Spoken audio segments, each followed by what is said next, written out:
Gusto ko lang pong ipaalala sa ating lahat na seryosong usapin ito.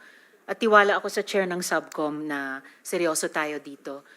At hindi ko po na-appreciate ang napaka-casual na mga sagot ni dating presidente tungkol sa patayan. At tumatawa at pumapalakpak pa ang ilang kasama dito sa session hall. So siguro, tigilin na natin yung nakasanayan natin na normalize at gawing katatawanan ng patayan. Sir, sabi nyo, when you are confronted by a criminal, you must overcome the resistance. Ibig po ba sabihin na lahat ng na EJK may barel? Kasi kung gano'n, nasa na po kaya yung mga barel? Dapat may libo-libo ng barel sa custody ng PNP. Do you have any thought on that? No, that is you're asking somebody somewhere or to make an accounting which is not possible.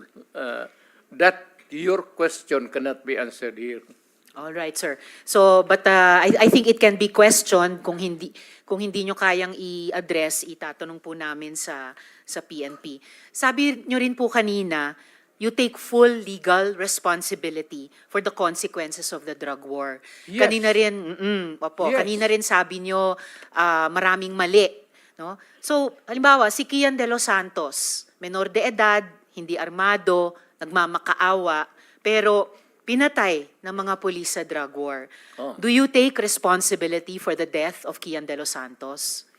The Criminal Act, hindi naman siguro. The death. You take responsibility for his death. Walang maniwala na abogado sa akin yan. That Hindi would po, be sir. a long shot. Hindi po abogado. Nandito pa lang tayo I sa was Senado, hindi sa referring Korte. to the policy na ginawa ko para sa mga pulis. Yes, Sabi sir. At ko, nagbunga for that, yung I full polisiya. take full responsibility Yes, for and that. what about yung bunga ng polisiya na libo-libong namatay kasama si Kian de los Santos?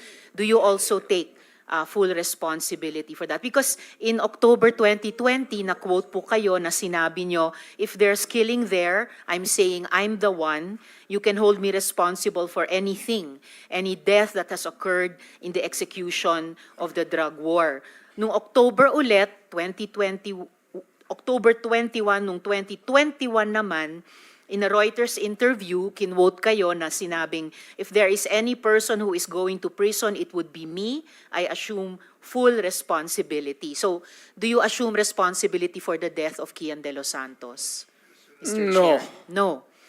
How about si Carl Alam mo, ma'am, Anthony Nunez? before you rumble on those many things, No, I'm not rambling, Mr. Chair. Very specific yung mga tanong ko. the specific ang law, guilt is personal. Tanong ka muna ng abogado. Okay lang po. Kayang-kaya kong magtanong sa abogado. Sige, tanong ka itanong muna ko ngayon po. before we proceed. No. Hindi tayo I have prepared dito. these questions with my Guilt legislative is staff. personal. Yes, it's very personal. Hindi So, mo pwedeng ipasa sa iba yan. No, hindi po ito pagpasa. Ah, Iniimbestiga kaya nga. po ng Blue Ribbon yung war on drugs at yung naging bunga na extrajudicial killings dyan. And I am basing my question dun sa mga sinabi ninyo repeatedly, parang tuwing Oktubre nga sinasabi nyo na you will take responsibility. Correct. So now let me ask you about Carl Anthony Nunez, 20 years old. Walang nahanap na droga o baril sa katawan niya. Sabi nga ng investigador, mistaken identity. Do you take responsibility for his death?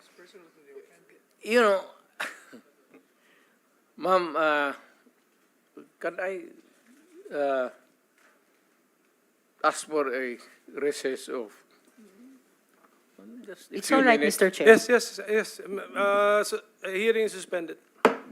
Tanong ko po ay, if you take responsibility, as you said in October 2020, as you said in October 2021 about assuming responsibility for the war on drugs, do you take responsibility for the death of Carl Anthony Nunez, Mr. Chair? Alam mo, yung policy, ma'am, hindi mo nakuha yung yung policy ng presidente. Nakuha ko po, policy I maker was din po talking ako. about the policy. I take full responsibility yung sinabi ko na war on drugs.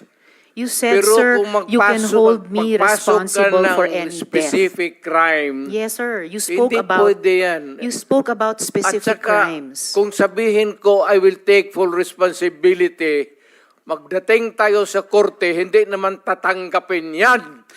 Well, Mr. Chair, and if the resource person could keep his volume and pitch to a normal trying level. to pin me down on Mr. Chair, you are pinned down by your own statements you of cannot. October. You have to pin no, me Mr. down Chair.